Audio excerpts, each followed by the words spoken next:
Ils ne devraient pas permettre à une autre personne de leur dicter à quoi l'Afrique devrait ressembler, ou de décider de ce dont nous avons besoin en Afrique, car nous savons ce dont nous avons besoin en Afrique. Lors d'une interview avec le Centre d'études africaines de l'Université Harvard, la première dame de Sierra Leone, Fatima Madabayo, a partagé des informations choquantes et secrètes sur les sujets de l'exploitation minière par rapport au développement en Afrique.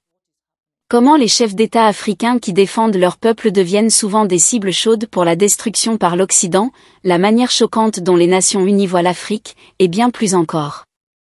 Cet extrait de son discours va non seulement élever votre esprit africain intérieur, mais aussi vous donner de l'espoir pour la complète libération de notre continent mère.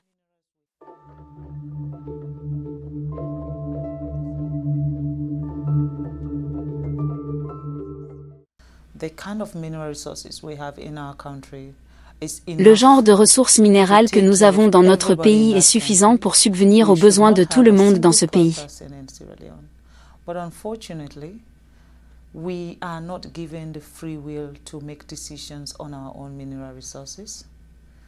Nous ne devrions pas avoir un seul objectif en Sierra Leone.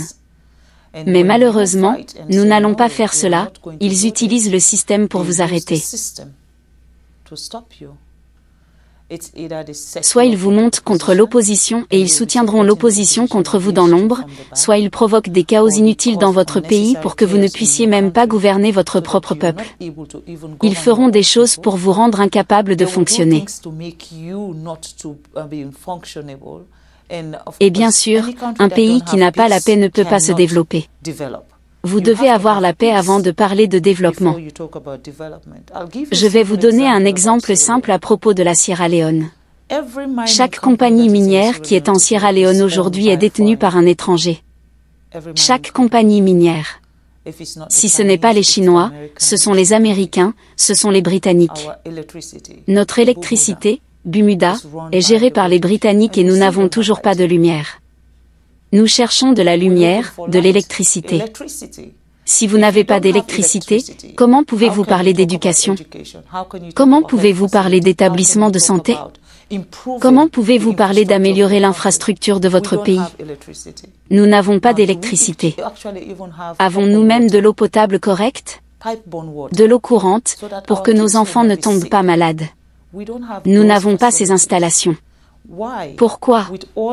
Avec toutes les ressources minérales que nous avons, il y a un plafond que vous mettez. Avant que mon mari ne devienne président de la Sierra Leone bénéficiait, il disait, quel est le mot? 0,0001%. Qu'est-ce que c'est que ça? Fondamentalement, une compagnie peut prendre autant que 100 millions de dollars hors du pays en termes de minéraux, et ensuite ils peuvent simplement donner au pays 10 000 dollars. Maintenant, que fera 10 000 dollars pour notre système de santé? Que fera 10 000 dollars pour notre système éducatif? Vous ne pouvez pas venir dans notre pays et prendre tout ce qui nous permettrait de nous développer et ensuite nous traiter comme des gens inférieurs, comme si nous ne savions pas ce que nous faisions. Je pense que c'est faux. Et ce sont ces choses que je crois qui empêchent l'Afrique de progresser. Nous n'avons pas voix au chapitre. Le sens que nous avons de célébrer l'indépendance, je ne sais pas pourquoi nous célébrons l'indépendance parce que nous ne sommes pas libres. C'est mon point de vue. Je ne parle pas non plus au nom du gouvernement de la Sierra Leone, ni au nom de son Excellence le Président. Je parle en tant que Fatima, en tant que citoyenne d'un pays qui croit que les choses doivent changer.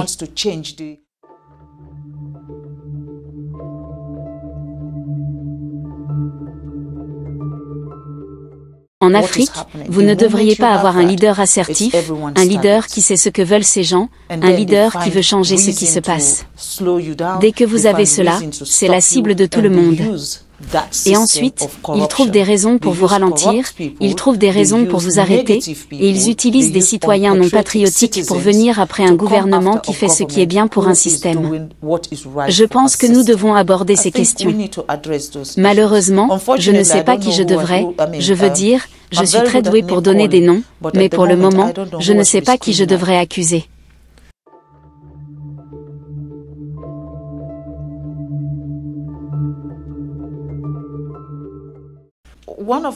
L'un des problèmes les plus sérieux que j'ai avec les Nations Unies est le fait que l'Afrique ne fait pas partie du Conseil de sécurité. Nous parlons de 52 pays, 54 pays, je suis désolé. 54 pays, un continent entier n'a pas une seule personne représentant l'Afrique lorsqu'il s'agit de prendre des décisions au Conseil de sécurité.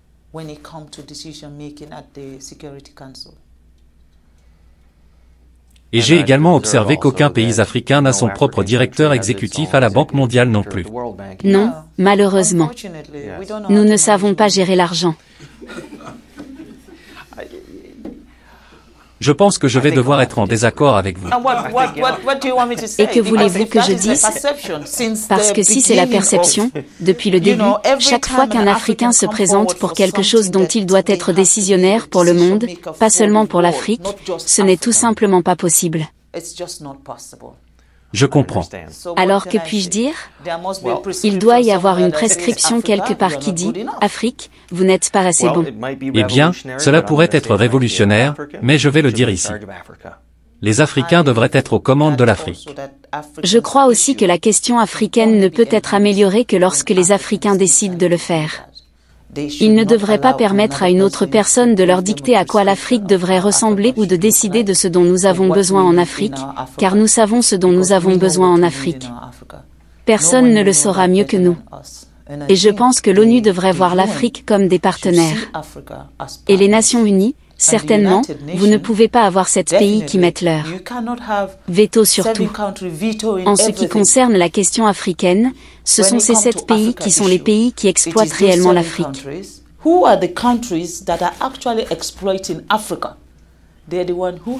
Ce sont eux qui ont le pouvoir de veto pour prendre des décisions sur tout ce qui concerne l'Afrique. Donc, pour moi, je pense que c'est faux et c'est une chose pour laquelle le président de la Sierra Leone a fait campagne. Et cette année, la Sierra Leone est maintenant membre non permanent aux Nations Unies pour voir l'Afrique non pas comme un seul pays.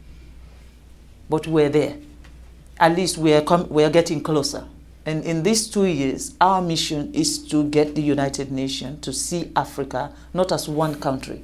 Parce que c'est l'erreur qu'ils font. Quand vous dites que je viens d'Afrique, ils disent « Oh, vous venez du Nigeria ». Je dis « Non, le Nigeria est un pays en Afrique.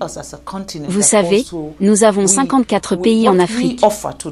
Donc, voyez-nous comme un continent qui offre également au monde ce que l'Europe n'a pas.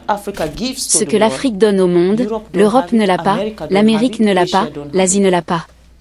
Parce que nous n'exploitons pas en Chine, nous ne faisons pas d'extraction minière en Amérique ou en Europe, mais ils le font dans toutes les parties de l'Afrique. Pas seulement en Sierra Leone, allez en République démocratique du Congo, allez en Angola, allez partout où il y a des ressources minérales. Ce sont l'Occident et les Chinois qui sont là.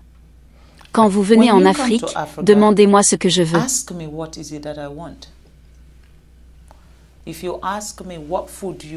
Si vous me demandez quel aliment je veux manger, je vous dirai que je veux manger du riz. Mais si vous venez en Afrique et que vous m'apportez des spaghettis en disant que je veux que vous mangiez des spaghettis, alors vous m'imposez quelque chose. Avec tout ce que nous avons en Afrique, pour toutes les personnes, toutes les organisations ou toutes les entreprises qui viennent prendre chez nous, pour une fois, voyez-nous comme des partenaires. Pour une fois, traitez-nous avec respect. Et ensuite, aidez-nous à nous développer. Parce que lorsque nous sommes développés, cela ne signifie pas que vous ne ferez pas votre extraction minière. Cela signifie simplement que vous changerez des vies et que vous changerez des vies de manière positive. Donc, en nous privant de ce développement, en nous privant de cette opportunité d'être autonome, pour moi, c'est ce qui ne va pas. Et c'est pourquoi je ne peux pas rester silencieuse.